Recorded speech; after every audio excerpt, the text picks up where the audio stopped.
John Cena's retirement tour is coming to an end really soon. I thought we would take today and look at some of the maybe missed opportunities WWE had with Cena in this final run of his. We've had some really good moments. We've also had some moments that are kind of meh. And full disclaimer here, I am not saying that all of these things should have happened and this is the exact way you should have booked the whole thing, brother. It's just looking at some of the things I think WWE could have done maybe a little differently, and even if you got maybe one or two of these things, could it have made it even better? So for example, as we started off, the heel turn, Elimination Chamber, I was there in Toronto. I loved it. It was shocking. You didn't see it coming. They absolutely nailed that thing in my opinion. I love that The Rock was there as final boss and what that was all going to mean. But the follow through with the relationship with The Rock and Cena, it never was really explored. Yeah, the weeks leading to WrestleMania, John Cena saying he's going to ruin wrestling. All of that was, I think, was good stuff. But during that period, I was really waiting for, why is Cena aligning with The Rock? A line, an explanation, something in a promo to say, this is why I went in this way. Talk about their relationship in just a matter of 5 minutes to explain it. And I think that was a missed opportunity. Just to be able to put the logic in there.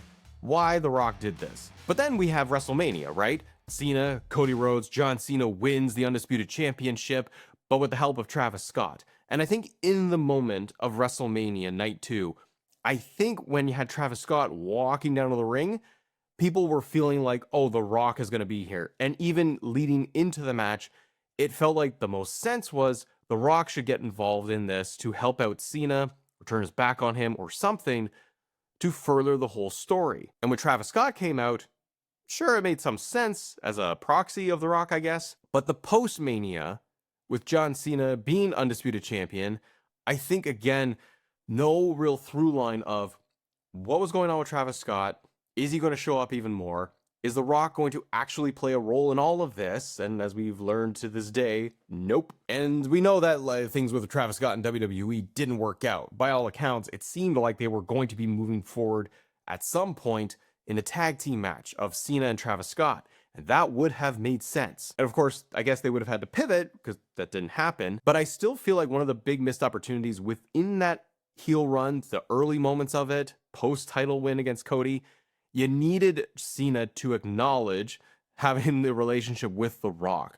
And even why The Rock wasn't at WrestleMania. Is he using him? Anything, just anything. I think it was one of the big early missteps that they had. Okay, but what about the face turn itself?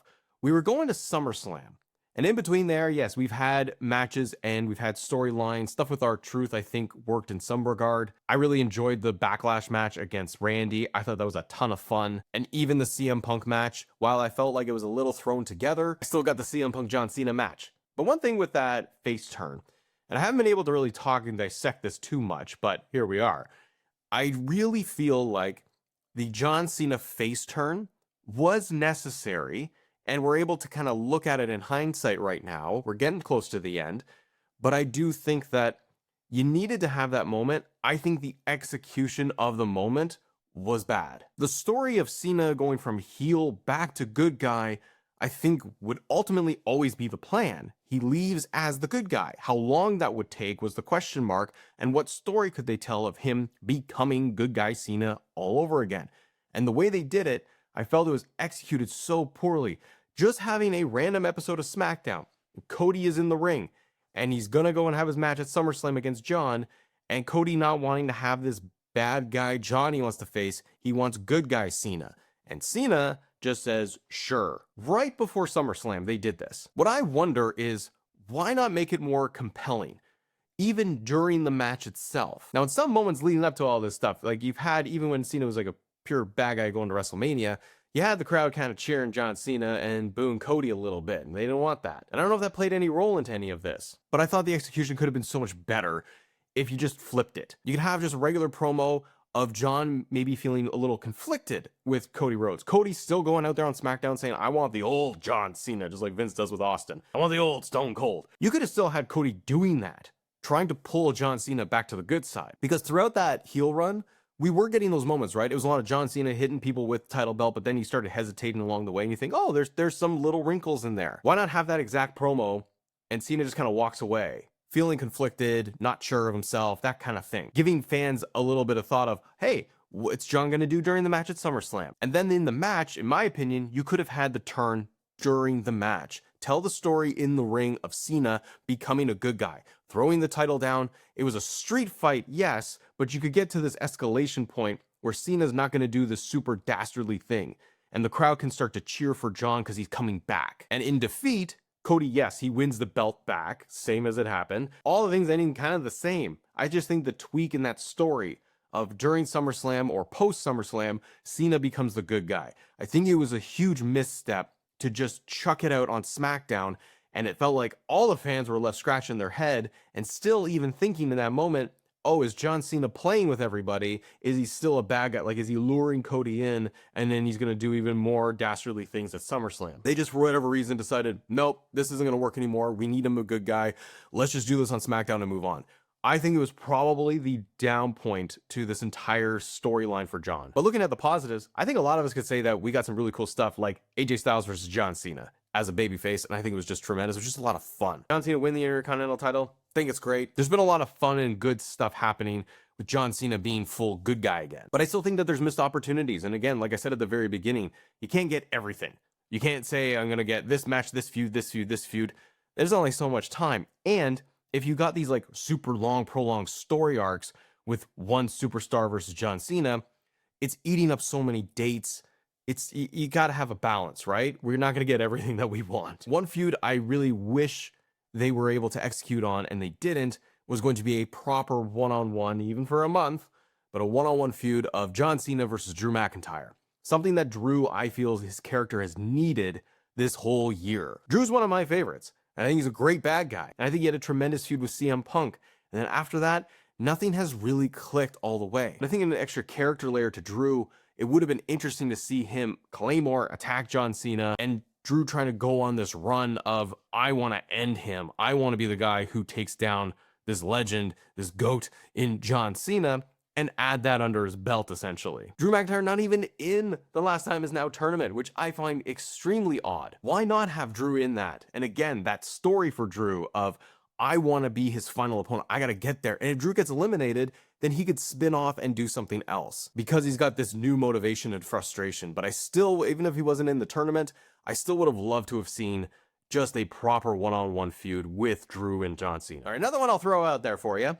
No LA Knight feud. LA Knight is in the Last Time Is Now tournament. Don't see him winning, but a couple of segments on SmackDown to lead to a match, maybe even on SmackDown, between LA Knight and Cena, I think could have been so much fun, if not anything but the promos themselves being so entertaining. I'm very entertained by LA Knight when he's on the microphone, and I think it would have been really cool to see just the two of them going back and forth. Even in the early days of John Cena's heel turn, if the whole story arc is still John Cena, Cody Rhodes, the B story for Cena could have been on TV where you have LA Knight kind of poking around in there and you have the two of them going at it. Heel John Cena cutting those promos against babyface LA Knight. We see LA Knight right now just getting pushed down, down, down, and the fanfare behind him is pretty strong. So just as a fan of just both of them, it's just a feud and promos I would have liked to see just to see what they could have done together. Another one I wrote down here, a more personal storyline. Whether it was heel John Cena or this current babyface to the end. Because since turning good guy and babyface again, Cena's having just matches, right? Creating moments, memories for everybody, and it's a lot of fun. It is. I even enjoyed the 6-man tag they did on Raw in Madison Square Garden. I just thought it was a lot of fun. I'm not saying take away those things, but I do wish that there was an underlying personal story for John as he's going to the end. Can I really do this? A broken down John Cena, that every match is taking more and more out of him. Can he make it to December? Some kind of conflict, even in storyline against Triple H or somebody that he feels like it's hurting him. Somebody always kind of messing with him the whole road through to have a blow-off match or moment. Talk about how he's older, he can't go as much. They allude and they do some of this with promos and interviews with John of like, he can't do this anymore. Obviously, that's why he's retiring. But play into that and maybe a little bit more. Now, another one I wrote down here, just for funsies, was going to be showing up in TNA. Give me that Joe Hendry, John Cena moment in TNA. If you advertised it for TNA, the NXT TNA partnership is huge. There's all this crossover. Do one of those crossover shows, But then you end the night with John Cena showing up in the ring with Joe Hendry and they go face to face. You do an AA, or they could just take down some bad guys together and create a moment. And it's that oh my god moment of John Cena is in TNA. Something you'd never see, you never thought you would see. Just to be able to have that on your television, it would boost ratings for TNA through the moon, at least for one night. And sure, it's a hot shot, but it's something to have fun with.